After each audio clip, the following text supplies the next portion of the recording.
Okay. Okay. So,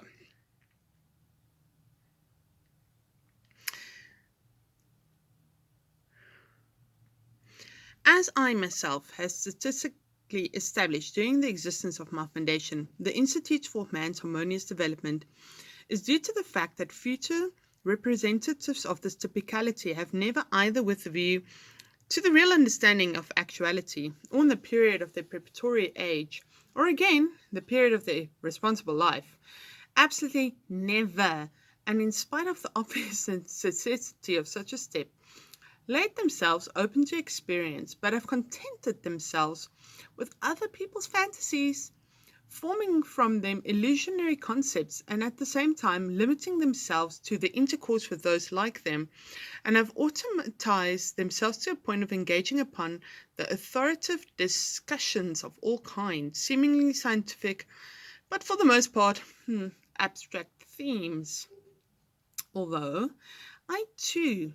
at that period of my life, resembled them in my outward manifestations, since I was as much as the product as they were. The same abnormal conditions of environment, yet, thanks to the circumstances that I was in my nature since childhood already possessed, through the deliberate circulation of both my father and my first tutor, of certain data permitting the development of my individuality by the time of my responsible age, among several other very original inherent traits of this particular trait of inevitable impulse and striving to understand the very essence of any object that attracted my attention. Out of the ordinary, they began to form my thoughts gradually and even in a way imperceptibly to my walking consciousness, the something which assumed definition soon after a strong spiritual tribulation caused by the death of an intimate friend, and this newly formed datum of my mind began ever since upon contact with so-called cognitive Laura, the product usually of frequent repetition of certain defined and automatically current association in man's mind, to engender in my entirety what I've elsewhere termed an irrepressible striving. At first, the manifestation of the strange psychic factor influenced not only my mental activity, but it did not derange me as a whole. That is, the effects of this manifestation did not hinder the establishing functioning of either my physical organism, with its psycho-nervous system, or the spirit in the pure sense of the word, and I could, even in periods of pronounced resistance to the influence of this manifestation, by an effort of will or by an artificial stimulation of the mental and emotional association proceeded within me, so control them as to prevent, so in speaking, the feeding of this manifestation, and in that way to arrest the possibility of the continuation in my entirety of the formation of such undesirable impulses. A little later, upon the inception of my thoughts of this something, and as an obvious result of my meeting frequently and discussing this idea fixe of mine with numerous people about whom I formed and in my yet not subjectivized consciousness,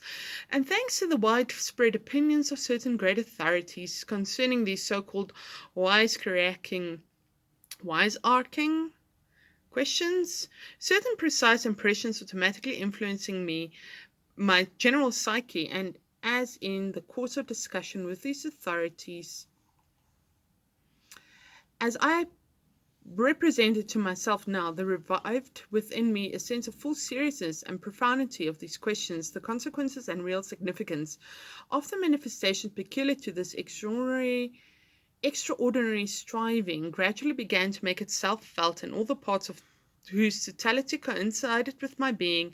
and sometimes even to influence their general functioning, that is, in a word, to penetrate into the marrow of my bones.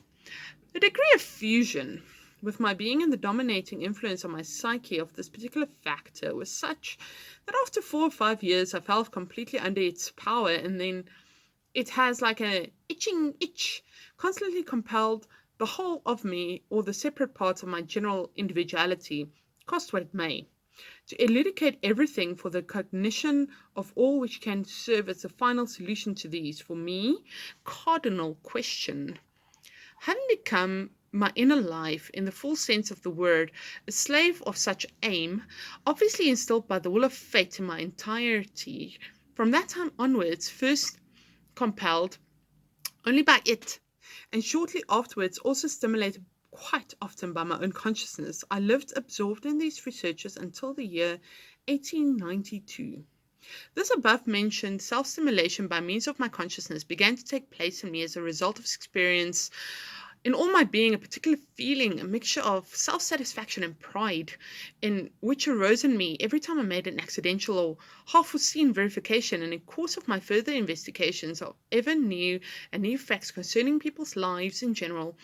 facts about the existence of which I've never found a hint either in daily life or in my readings. Although I had read almost everything existing about these questions in contemporary literature, as well as in the material from past surviving until our day, a literature accessible to me because quite accidental circumstances of my life in quantity far beyond the usual possibilities of the ordinary man. Until that year, I did not succeed in discovering anything, anywhere, from anybody, that could be logically and harmoniously thrown light upon even one aspect of this question, notwithstanding that firstly, a restless factor reminding me automatically of the aim I set myself was persistently active in my being in almost every psychic state. Secondly, great nature benevolently provided all my family and me in particular, and not only in my opinion, but that of a great many people whom I came into contact with the highest degree of comprehension attainable by man. Thirdly, from childhood I had, among other capabilities, one especially developed, the eliciting from people their most sacred aims and intentions. And fourthly, I had, in accordance with particular conditions of my life, the possibility of gaining access to the so-called Holy of Holies of nearly all Hermetic organizations, such as religions, philosophical, occult, political, and mystic societies, congregations, parties, unions, etc., which were inaccessible to the ordinary man, and of discussion and exchanging views with the innumerable people who, in comparison with others, are real authorities. Although I did not succeed this period in elucidating anything, I never lost hope that somewhere, at some time, I should finally meet people who would explain to me, at least directly, my state of mind corresponding thoughts and my considerations, which would help me to resolve for myself clearly and satisfactorily this, for me, the fateful question. Living in this way until that year, that is, absorbing all external impressions and experiencing them inwardly in a connection almost only with the mania of mine, and ultimately occupying myself with all kind of professions and handicraft to end, on the one hand, of obtaining the means of livelihood, and on the other, mastering, according to the capacity inherent in me since childhood, every possible kind of human craft, as yet unknown to me, but chiefly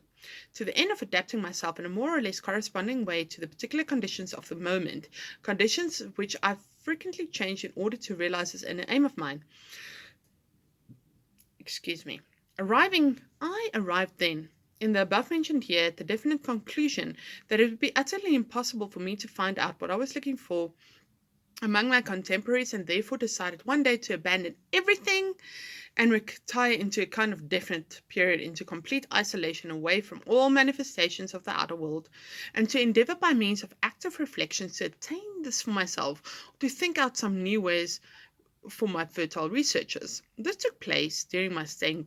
in Central Asia, when, thanks to the introduction of a street barber whom I've accidentally met and with whom I became great friends, I happened to obtain access into a monastery well known amongst the followers of the Mahometan religion,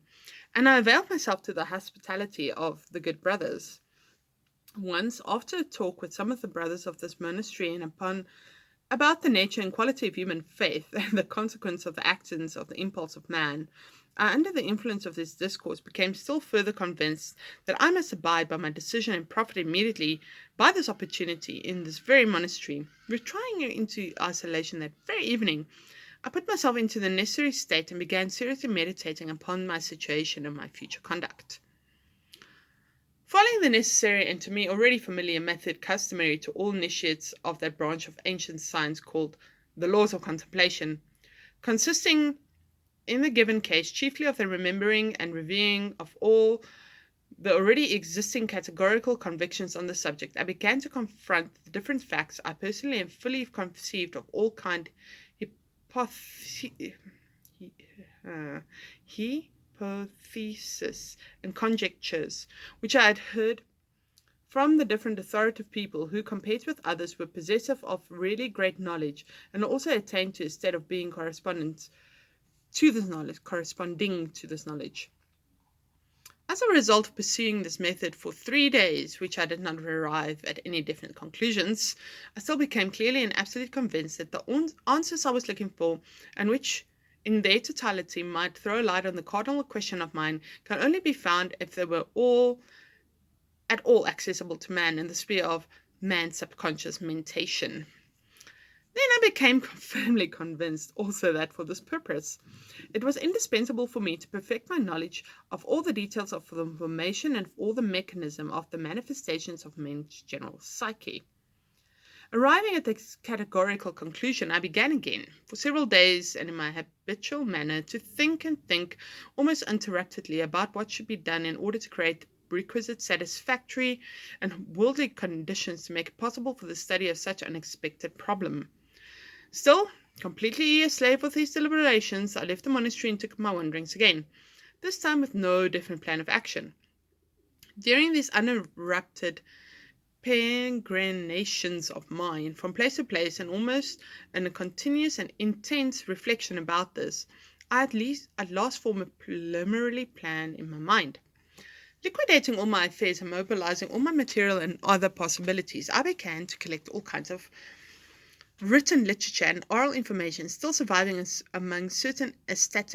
Asiatic peoples about that branch of science which was highly developed in ancient times, called mechanism, a name signifying the taking away of responsibility, and of which contemporary civilization knows but an insignificant portion under the name of hypnotism. And while all the literature exact on the subject was already familiar to me as my own 5 fingers. Collecting as I could, I went to a certain dervish monastery situated likewise in Central Asia, where I already stayed, and before settling down there, I devoted myself wholly to the study of the material in my possession. After 2 years of thorough theoretical style of this branch of science, when it became absolutely necessary to verify practically under certain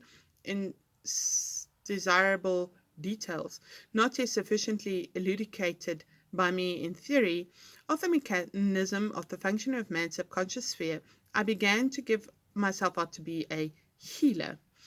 of all kinds of vices and to apply the results of my theoretical studies to them, affording them at the same time, of course, real relief. This continued to be my exclusive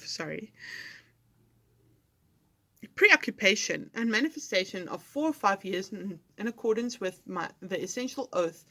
imposed by my task, which considered in rendering conscious aid to sufferers, and never using my knowledge and practical power in that domain of science except for the sake of my investigations, and never for personal or egotistical ends. I not only arrived at unprecedented practical result without equal in our day,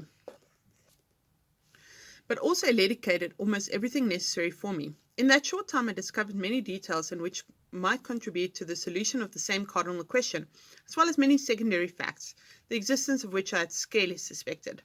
At the same time I also became convinced that the greater number of minor details necessary for the final elucidation of this question must be sought only